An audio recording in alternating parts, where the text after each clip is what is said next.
یا ایھا المزمل قم اللیل الا قلیلا، کھڑے رہا کرو رات کو سوائے اس کے تھوڑے سے ہے کہ نصف آدھا اس کا، اب انقص منہ قلیلا، یا اس میں سے کچھ کم کریے یعنی تہائی، او زد علیہ یا اس میں بڑھائیے یعنی 2/3، ورتل القرآن ترتیلا، اور ٹھہر ٹھہر کر رک رک کر قرآن پڑھتے۔ قیام اللیل کے ساتھ اصل ہے قرآن، چنانچہ اس کے بعد جب اس کا خلاصہ نکال دیا گیا اس قیام اللیل کا، تہجد کی نماز وہ اب مختصر کر دی گئی، جب فرض نمازیں آ گئی تو قیام اللیل اب ختم ہوا، اب وہ تہجد کی نماز ہے۔ وَمِنَ اللَّيْلِ فَتَہجد بِهِ، اس قرآن کے ساتھ تہجد، یہ نہیں کہ وہ تو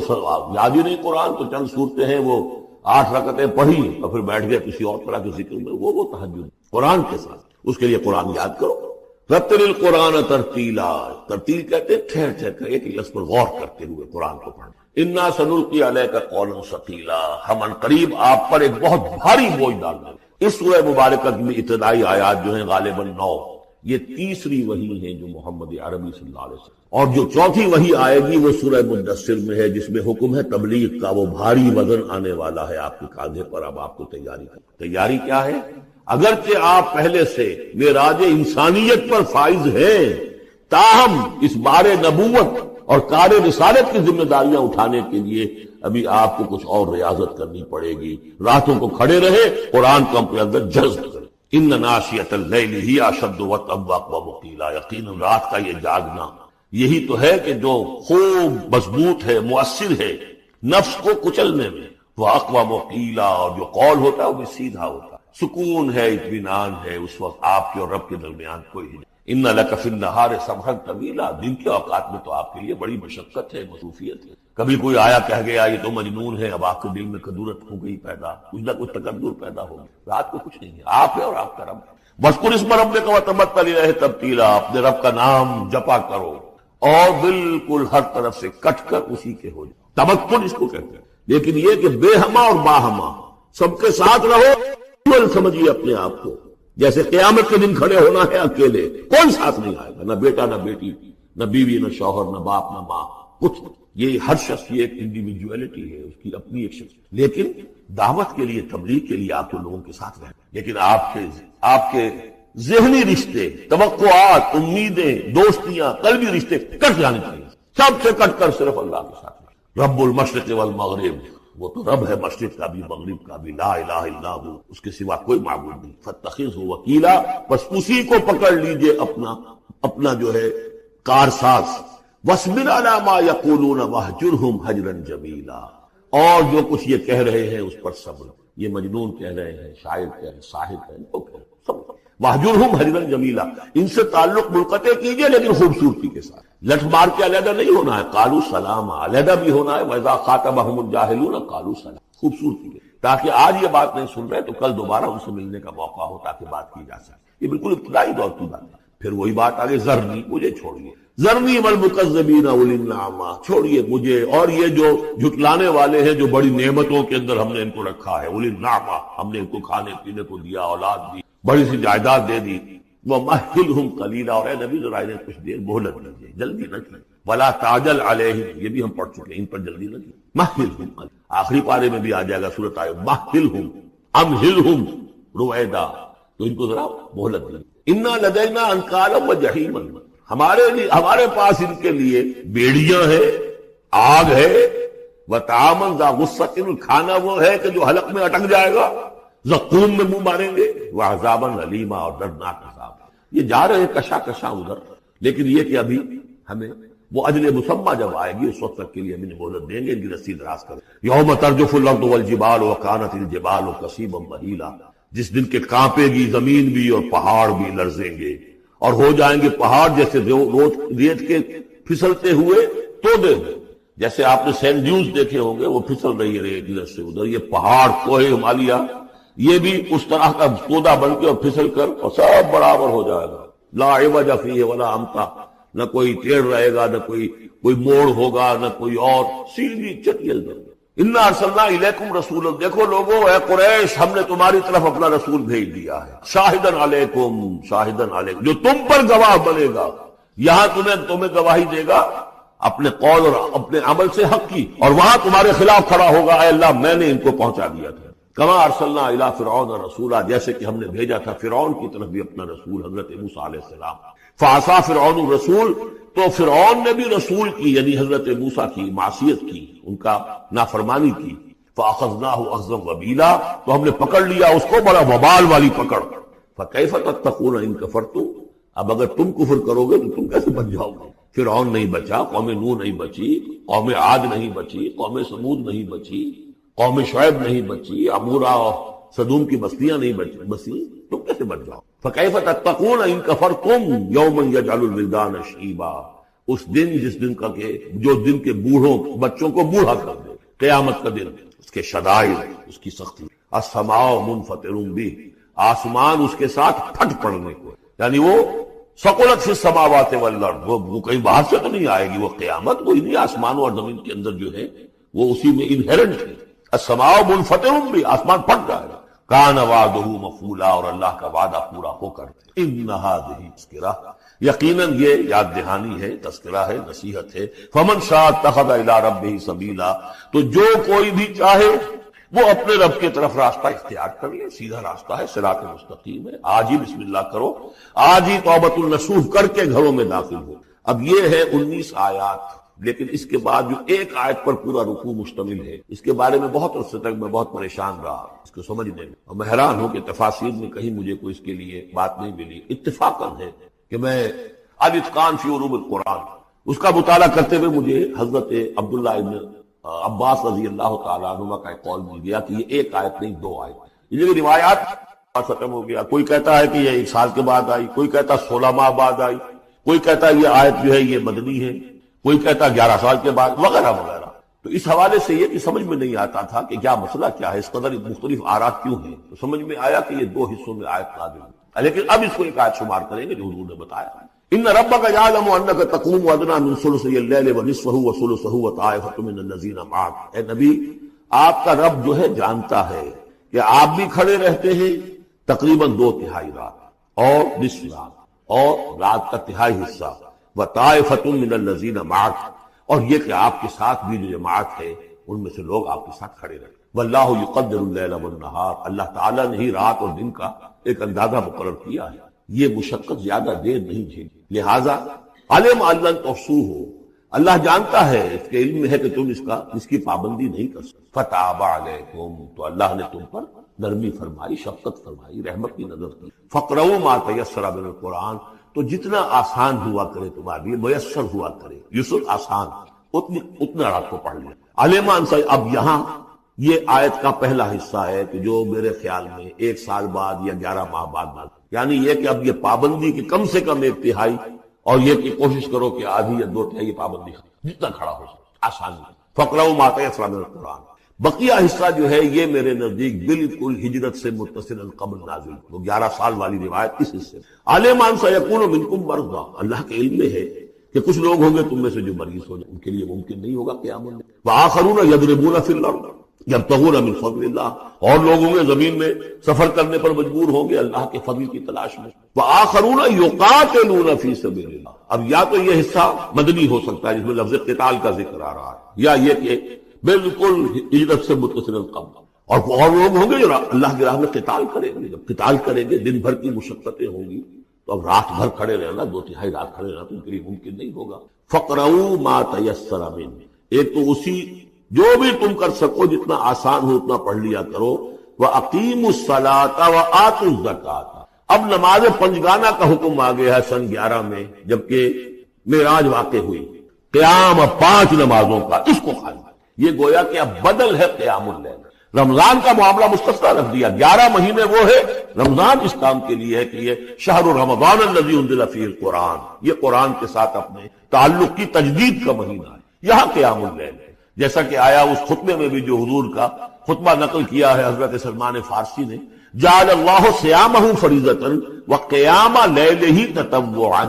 اللہ نے اس کا روزہ رکھنا تو فرض کر دیا، وہ تو سب رکھیں گے، مزدور ہے، عید ڈوتا رکھنا ہوگا، اس لیے کہ یہی لوگ ہوں گے جنہیں جنگ میں بھی جانا پڑے گا کہ نہیں، یہ سختیاں نہیں جھیلیں گے، تیار نہیں ہوں گے، سرد و گرم چشیدہ نہیں ہوں گے تو کیسے جائیں گے. لیکن یہ ہے کہ عام رمضان کے اندر آ کر اس کو یہ کہ رات کے وقت جو ہے اس کو رکھ دیا. وجعل اللہ سیامہ فریضۃ و قیام لیلہ تطوعا، یہ آپ کی مرضی پر چھوڑ دیا، فرض نہیں۔ حضرت عمر نے اس کا یہ کیا کہ ایک حصہ تو ایسا کر دیا کہ کوئی بھی شخص محروم نہ رہے، چلیے 1 گھنٹے کے اندر وہ تو ہر شخص ہی سن لیا کرے، لیکن ان کا سننا یہ تھا کہ حسب الخزت بدل عزت، جو بھی قاری پڑھ رہا ہے وہ سمجھ رہے ہیں، ہمارے ہاں وہ سننا ہی سننا رہ گیا، باقی سمجھ تو ہے ہی نہیں، زیرو۔ لیکن یہ ہے جو اصل میں خرابی واقع ہوئی، ورنہ واقعہ یہ ہے کہ صرف استماع قرآن ان کے لیے تو بہت بڑی بات ہے، ایک ایک لفظ جو ہے ان کے قلب کے اندر اترتا چلا جا رہا ہے، ان کی اپنی زبان ہے، زبان یار من جو ہے وہ ہمارا والا معاملہ نہیں ہے کہ زبان یار من ترکی و من ترکی نمی دانم۔ تو فرمایا واقیموا الصلاۃ وآتوا الزکاۃ واقرضوا اللہ قرضا حسنا، اور اللہ کو قرض حسنا دو۔ وما تقدموا لانفسکم من خیر، اور جو بھی تم آگے بھیجو گے اپنی جان کے لیے، اپنے فائدے کے لیے، جو خیر بھیجو گے تجدوہ عند اللہ، اسے موجود پاؤ گے اللہ کے پاس، کس حال میں؟ ہوا خیرن،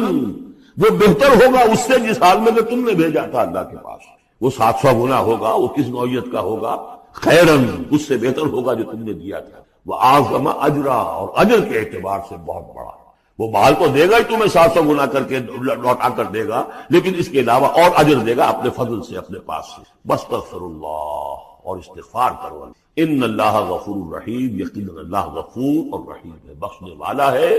اور رحمت فرمانے والا ہے۔ وہ یہ کہ گویا کہ ایک خبر ہے جو غیب سے تعلق رکھتی ہے، اس لیے کہ جنات کا تعلق جو ہے وہ ہمارے لیے وہ مرئی وجود کے حامل نہیں ہے، حضور نے بھی ان کو دیکھا نہیں تھا، بلکہ وحی کے ذریعے سے آپ کو بتایا گیا کہ جنات نے آپ سے قرآن مجید سنا ہے، اور پھر جا کر انہوں نے اپنا تاثر یا اپنا رد عمل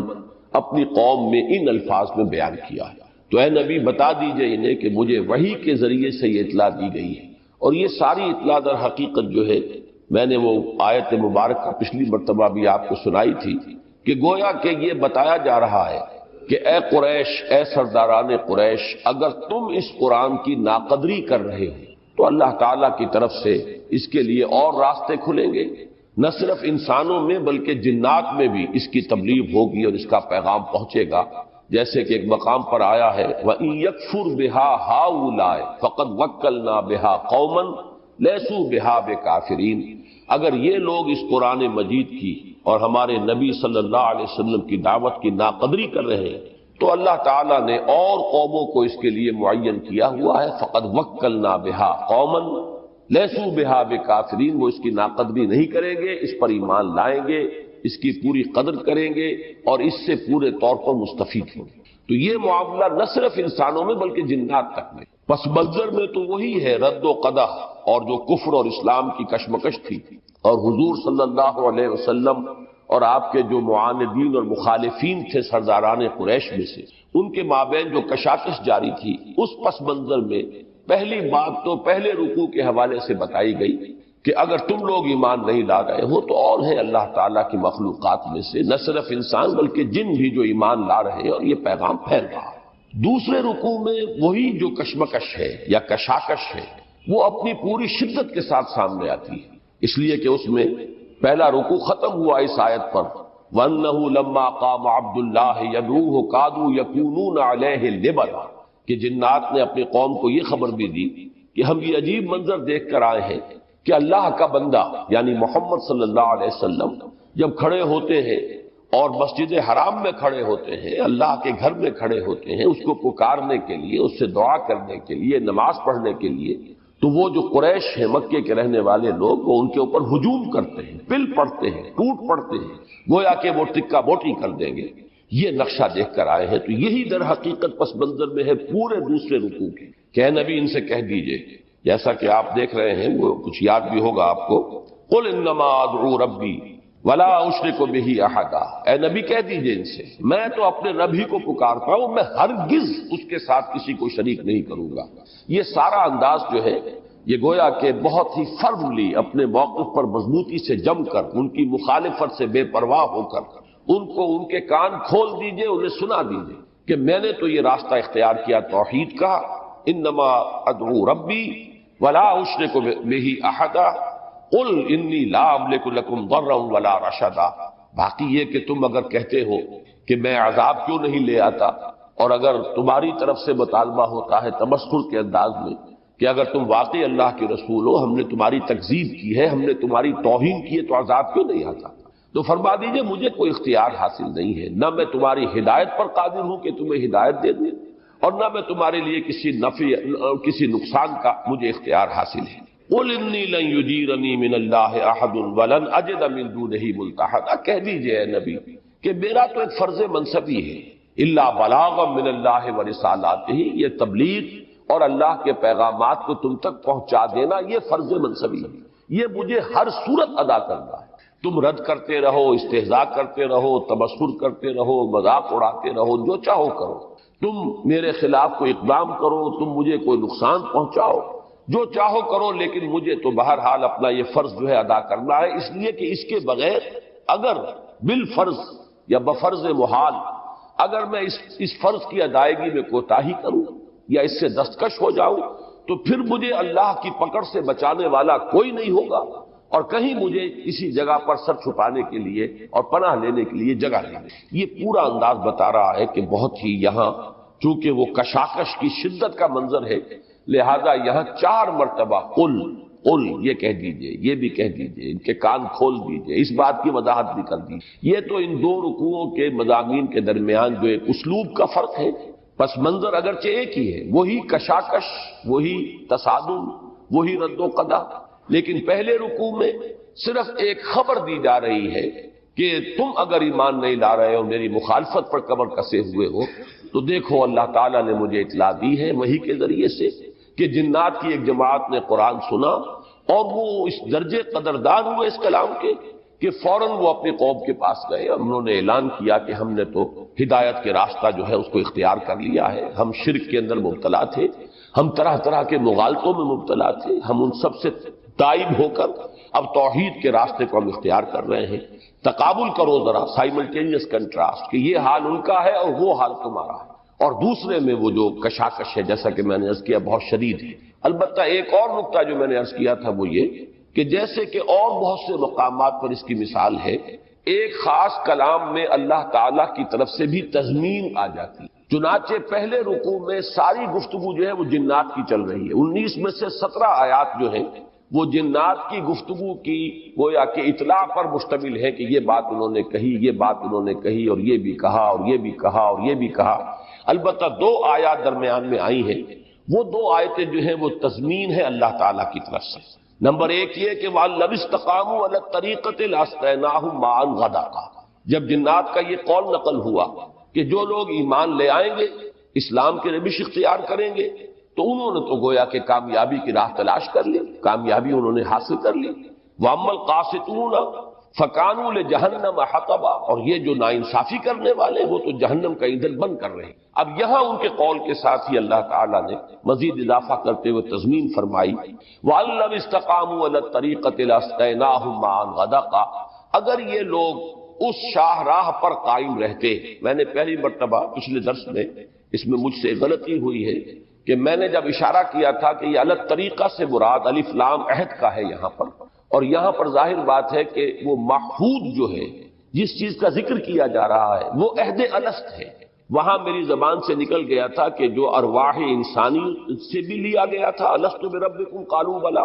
لیکن یہ کہ اس کے ساتھ ہی جنات کا لفظ بھی میری زبان سے نکل گیا تھا، لیکن ہمارے ایک ساتھی نے توجہ دلائی کہ وہ عہد الست ارواح سے لیا گیا ہے، اور وہ ارواح کا تعلق جو ہے وہ صرف انسانوں کے ساتھ ہے۔ جنات سے کوئی عہد لیا گیا کبھی کسی مرحلے پر کوئی عالم غیب میں ہمارے علم میں نہیں ہے، قرآن مجید میں اس کا تذکرہ نہیں ہے۔ ویسے بھی اس آیت میں میرے خیال میں ذکر جو ہو رہا ہے اور بہت سی روایات وہ بھی بیان ہونے سے رہ گئی تھی، اس سے یہ معلوم ہوتا ہے کہ مکہ مکرمہ میں شدید قحط پڑ چکا تھا۔ جیسے کہ قاعدہ ہے جو کئی مرتبہ میں نے بیان کیا ہے، اللہ تعالیٰ جب بھی کسی رسول کو مبعوث فرماتا تھا تو لوگوں کو جگانے کے لیے چھوٹے چھوٹے عذاب بھیجنے شروع کر دے۔ وَلَنُذِيقَنَّهُم مِّنَ الْعَذَابِ الْأَدْنَىٰ دُونَ الْعَذَابِ الْأَكْبَرِ، اس بڑے عذاب استیصال، وہ عذاب کے جو قوموں کو ہلاک کر دیتا تھا، ختم کر دیتا تھا، نسیہ منسیہ کر دیتا تھا، اس سے پہلے اللہ تعالیٰ چھوٹی چھوٹی تکلیفیں، چھوٹے چھوٹے مصائب، چھوٹے چھوٹے عذاب بھیجتا تھا تاکہ یہ جاگے، ہوش میں آئے۔ اس لیے کہ جب عیش ہو، آرام ہو، ہر شے کی کثرت ہو، آرام سے زندگی گزر رہی ہو، آسائشیں ہو، تو غفلت زیادہ طاری ہو جاتی ہے۔ اگر کچھ تکلیف ہو، کچھ بھوک ہو، کہیں کوئی کسی حیثیت سے کوئی انسان کے لیے مضرت اور نقصان دہ معاملات ہو رہے ہیں تو آدمی جاگتا ہے، ہوش میں آتا ہے۔ تو یہ تو ہمیشہ سے سنت اللہ رہی ہے رسولوں کے باب میں، جب بھی کسی رسول کو بھیجا تو اس طرح کے چھوٹے چھوٹے عذاب، چھوٹی چھوٹی تکالیف، تاکہ لوگ ہوش میں آئیں اور کان سنیں۔ میری سنو جو گوش حقیقت نیوش ہو، تو تاکہ لوگوں کے گوشت جو ہے وہ حقیقت نیوش بن جائے، سننے کے لیے آمادہ ہو جائے۔ اور بہت سی روایات سے یہ ثابت ہوتا ہے کہ مکہ مکرمہ میں بھی ایک طویل قحط کی صورت پیدا ہو گئی تھی، اور اس کی وجہ سے لوگ شدید پریشان تھے۔ اس وقت میں اس پس منظر میں یہ آیت نازل ہوئی ہے وَأَن لَوِ اسْتَقَامُوا عَلَى الطَّرِيقَةِ لَأَسْقَيْنَاهُم مَاءً غَدَقًا، اگر یہ اس طریق پر، اس شاہراہ توحید پر قائم رہتے تو ہم انہیں پلاتے پانی، خوب سیراب کرتے انہیں، ہم انہیں جل تھل کر دیتے۔ اگرچہ یہ بھی لِنَفْتِنَهُمْ فِيهِ، یہ بھی فتنے کے لیے، آزمائش کے لیے ہوتا، جیسا کہ اس کی تفصیل میں بیان کر چکا ہوں، اس لیے کہ دنیا کی زندگی میں تو اونچ ہو یا نیچ ہو، چاہے کشادگی ہو چاہے تنگی ہو، چاہے راحت ہو اور چاہے تکلیف ہو، یہ تمام کیفیات جو ہے آزمائش کے لیے ہے۔ اس لیے کہ دنیا کی زندگی کے فلسفہ یہ ہے کہ خلق الموت والحیات لیبلوکم ایکم احسن عملا لنفتنہم فیہ ومن یعرض عن ذکر ربہ یسلکہ عذابا صعدا، اور جو کوئی بھی اپنے رب کے ذکر سے منہ موڑے گا، اور ذکر سے مراد یہاں پر یہی قرآن مجید ہے، جو اس کو قبول کرنے سے انکار کرے گا، اس کی تصدیق نہیں کرے گا، تو اس کے لیے تو ہم چلائیں، وہ چلائے گا پروردگار اس کو اس عذاب پر کہ جو چڑھائی والا عذاب ہے، چڑھتا عذاب ہے، جس میں دن دونی رات چوگنی ترقی ہوتی چلی جائے گی۔ یہ دو آیات تو تضمین پر مشتمل ہیں، جو اللہ تعالیٰ کی طرف سے ایک بات آئی ہے تبصرتاً، باقی پہلے رکوع کی 19 آیات میں سے 17 آیات یہ در حقیقت اللہ تعالیٰ نے جنات کے کلام کو نقل فرمایا ہے کہ اے نبی یہ باتیں بتا دیجئے ان قریش کو کہ مجھے وحی کے ذریعے سے یہ اطلاع دی گئی ہے۔ اسی طرح دوسرے رکوع کے آخر میں بھی وہ ساری رد و قضا جو ہے کہ اے نبی ان سے یہ کہہ دیجئے، یہ کہہ دیجئے، یہ فرما دیجئے، آخر میں جو دو آیتیں آئی ہیں وہ بھی تضمین پر مشتمل ہیں۔ آخری بات جو حضور سے کہلوائی گئی تھی وہ یہ تھی قل ان ادری قریب ما توعدون ام یجعل له ربی امدا عالم الغیب فلا یظہر علی غیبہ احدا، اے نبی ان سے کہہ دیجئے کہ مجھے کچھ معلوم نہیں ہے، میں نہیں جانتا کہ جس عذاب کی تمہیں خبر دی جا رہی ہے، دھمکی دی جا رہی ہے، آیا وہ قریب ہے یا ابھی میرا پروردگار اس میں کچھ مہلت دے گا، کچھ لمبی جو ہے اس کے اندر ابھی مدت جو ہے اسے دراز کرے گا۔ اس لیے کہ کل غیب کا جاننے والا صرف وہی ہے، اور وہ اپنے غیب پر مطلع نہیں فرماتا مگر اپنے نبیوں میں سے جس سے چاہے۔ اب یہاں پر گویا کہ حضور صلی اللہ علیہ وسلم سے جو بات کہلوائی جا رہی تھی وہ تو یہاں پر ختم ہوئی۔ آخری دو آیات یہاں پھر تضمین پر مشتمل ہے الا من ارتضی من، انسان پر کچھ آفات وہ ہیں جو خارج سے اس پر وارد ہوتی ہیں، اثر انداز ہوتی ہیں، ان سے پناہ طلب کرنے کی تلقین ہے سورۃ الفلق۔ قل اعوذ برب الفلق من شر ما خلق ومن شر غاسق اذا وقب ومن شر النفاثات في العقد ومن شر حاسد اذا حسد۔ اور ایک مصیبت وہ ہے جو خود انسان کے اپنے اندر سے ہو کر اس پر اثر انداز ہوتی ہے، وہ وسوسہ۔ ظاہر بات ہے کہ وسوسہ جو ہے وہ چاہے شیاطین انس کی طرف سے ہو یا شیاطین جن کی طرف سے ہو، وہ خود انسان کے باطن پر اثر انداز ہوتا ہے۔ نفس کے اندر جو داعیات موجود ہیں، اس کا اپنے نفس امارہ، اس کی اپنی حیوانی جبلت ہے، اس کے اپنے اینیمل انسٹنکٹس، وہ ہے کہ جو بھڑکتے ہیں، مشتعل ہوتے ہیں، اور اس سے پھر انسان کے دین اور ایمان کو، اس کی سلامتی کو خطرہ لاحق ہوتا ہے۔ تو بہترین حکیمانہ تقسیم کر دی گئی، خارج سے اثر انداز ہونے والے خطرات اور مضرات وہ سورۃ الفلق میں، اور انسان کے اپنے باطن میں سے ہو کر اس کے دین و ایمان پر ڈاکہ ڈالنے والی مصیبت، اس سے تعوذ سورۃ الناس۔ پھر ایک اس میں عکسی ترتیب بھی ہے۔ سورۃ الفلق میں آپ دیکھیں گے کہ مستعاذ بہ،